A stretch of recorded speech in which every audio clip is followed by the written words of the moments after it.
Chers amis, bonjour et bienvenue dans cette nouvelle vidéo dans laquelle on va parler des frais de virement international.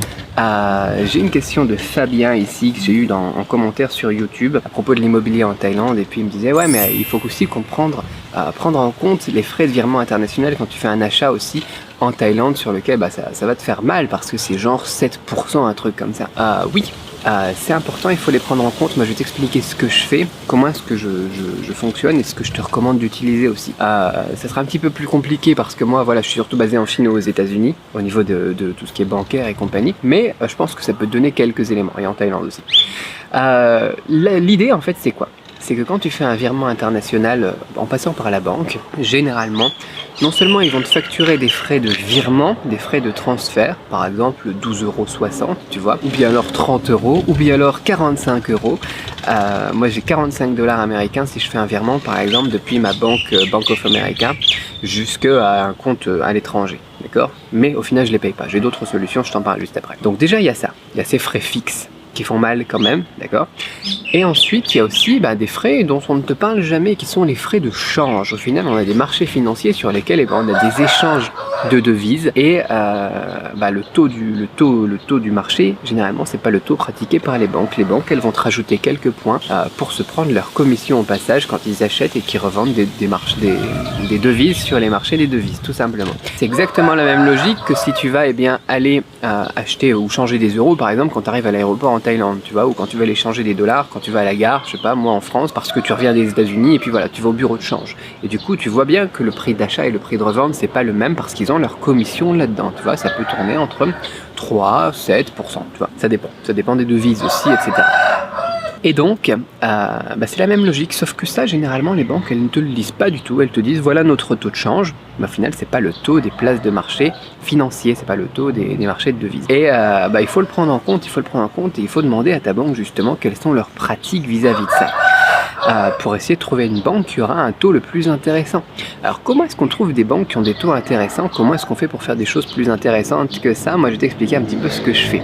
Par exemple, si je veux envoyer de l'argent depuis mon compte Bank of America jusqu'à mon compte Bangkok Bank en Thaïlande et avoir le moins de frais possible, eh bien j'envoie mes dollars américains depuis mon compte Bank of America jusqu'à mon compte Bangkok Bank sur la Bangkok Bank de New York. Et automatiquement, le change est fait et l'argent est rajouté sur mon compte en Thaïlande. Donc ce qu'il faut que tu fasses, la première chose, c'est trouver une banque qui est aussi présente, par exemple, en Thaïlande. Je sais pas, moi quand j'étais en Chine, par exemple, je faisais aussi la même logique. J'avais la HSBC en France, et j'avais un compte HSBC en France, et un compte HSBC en Chine, et un compte HSBC à Hong Kong aussi, ça t'intéresse, vraiment on s'en fout. Et du coup, qu'est-ce que je faisais? Je faisais le virement de mon compte HSBC France vers mon compte HSBC Chine, et j'avais pas de frais, encore une fois, zéro frais de transfert, zéro frais fixe, tu vois. Quand je fais mon compte Bank of America jusque Bangkok Bank, à New York, j'ai $1 de frais. 1 $ ou 3 $, un truc comme ça, tu vois, à la place de 45. C'est déjà ça d'économiser. Là c'était pareil, HSBC, j'avais pas de frais de l'un à l'autre.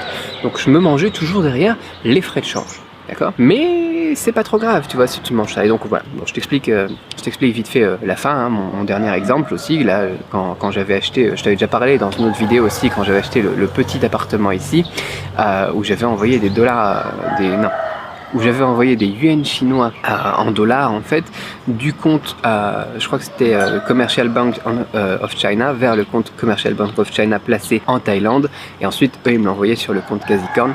Là aussi c'était aussi beaucoup plus intense. Donc voilà, ce qu'il faut que tu fasses, c'est que tu ailles voir des banques comme ça, par exemple HSBC, Citibank, je sais pas s'ils sont Citibank en France, mais il y a des sociétés, il y a des banques comme ça très connues internationalement qui sont présentes un peu partout, sur lesquelles tu peux compter pour éviter les frais de transfert.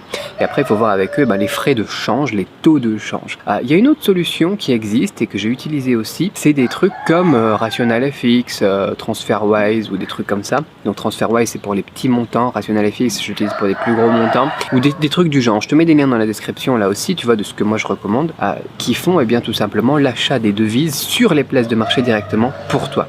Et par exemple, tu envoies des euros sur un compte en euros en Europe, et eux, ils te renvoient depuis un compte, par exemple en Thaïlande, des bahts, d'accord? Donc je sais plus si RationalFX ils sont licenciés en Thaïlande ou pas, parce que je les ai pas utilisés dernièrement, mais c'est le genre de système que j'utilise. Problématique qu'on a avec ça, c'est que si on t'envoie du coup des bahts depuis un compte en bahts en Thaïlande vers ton compte en bahts en Thaïlande, ben, la banque qui reçoit maintenant, ta banque toi en Thaïlande, qui reçoit les fonds, elle les reçoit en baht. Donc il n'y a pas de changement de devise.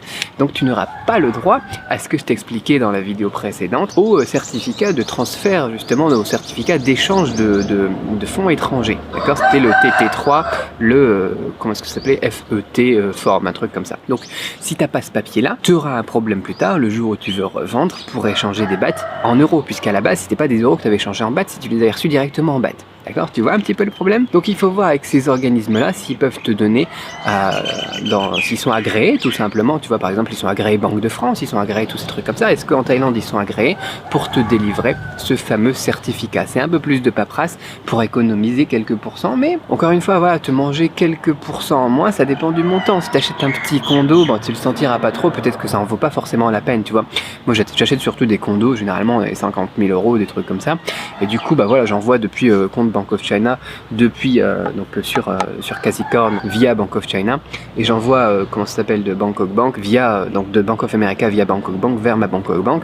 Je peux profiter des certificats, j'ai pas le super taux de change par rapport à ce que je pourrais avoir en passant par des trucs qui sont sur les places de marché, mais ça m'évite bien des trucs en plus, bien des soucis. Tu vois, il y a possibilité de faire des faux certificats TT3, etc. en payant des avocats, en payant des trucs comme ça.